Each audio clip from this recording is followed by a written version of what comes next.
I will be happy when I get a job. I will be happy when I lose this much weight.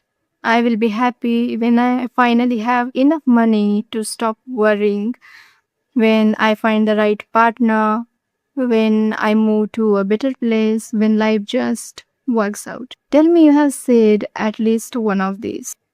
Because I have so many times, and what happens when it actually happens?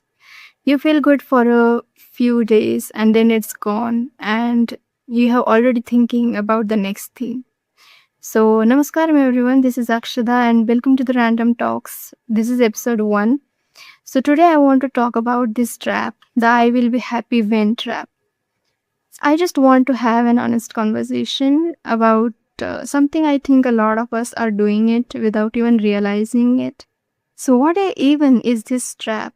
It is simple. Somewhere along the way, we made this deal with ourselves. We said, happiness is the reward. I get it after. Once I achieve something, once things are sorted, but not now. So we keep putting it on hold. Like happiness is sitting in a box and we will open it when we have earned it.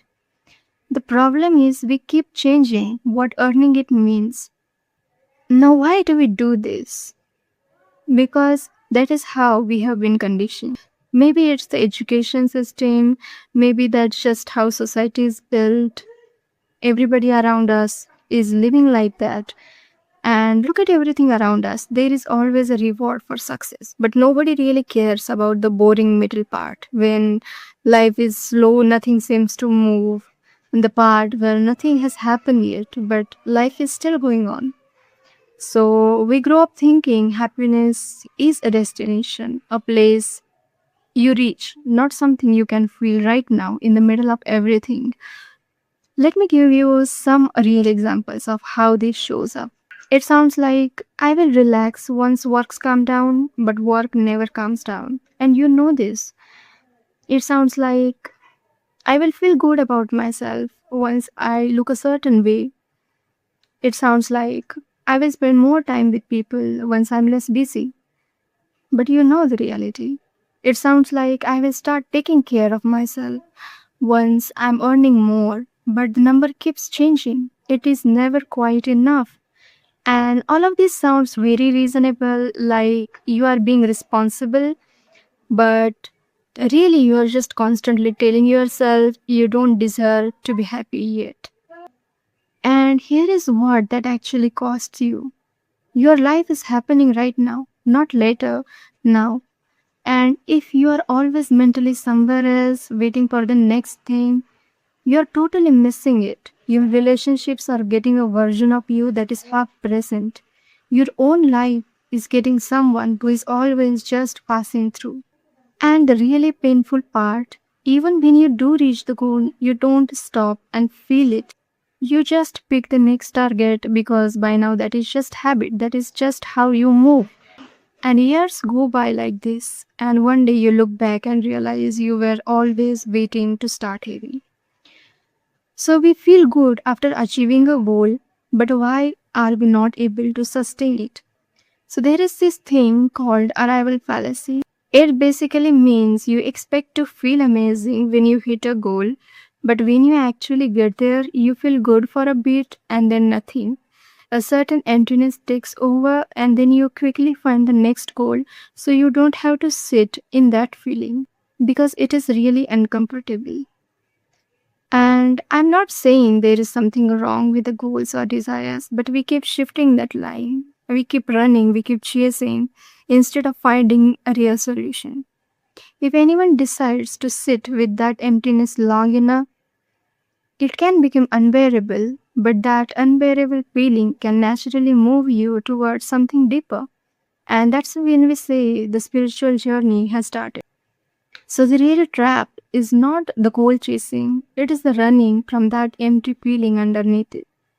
And that emptiness is not a sign that something is wrong with us. It is actually very human because human beings are not built to stay in the same place. We are wired to expand, we are wired to evolve, to grow, to want more, and that is just our nature. And the problem is we look for that expansion outside. In the next goal, the next achievement, the next version of our life. We think maybe this will give me more freedom, more space, more peace, more fulfillment. And so we keep going outward. But that emptiness does not go away, it just gets louder each time. So, what is the solution then? So, the only real answer to it is yoga. And I don't mean just the physical practices, I mean yoga in its truest sense, the inward turn, the practice of expansion that doesn't depend on anything outside you. Because what yoga actually teaches is that the freedom you are looking for is not in the next goal, it was never out there. The expansion you are chasing, more space, more peace, more aliveness, that is not something you earn, it is already within us. The emptiness you feel after a goal, it is not a void that needs to be filled. It is actually an opening, a doorway. And yoga teaches you how to walk through it instead of running away from it. And every time you sit in stillness, every time you breathe consciously, every time you come back to yourself, you are touching that expansion without needing anything to change, without waiting for anything. And that is the practice. So keep your goal, keep working towards things, don't give that up, but start getting comfortable with the silence after. Don't rush to feel it, just be there. Because the finish line will always move, and that is just what it does. But what if instead of always chasing the next one, you learn to find that expansion inside yourself? That is the real journey. That is what yoga is. That's all for today. See you in the next episode.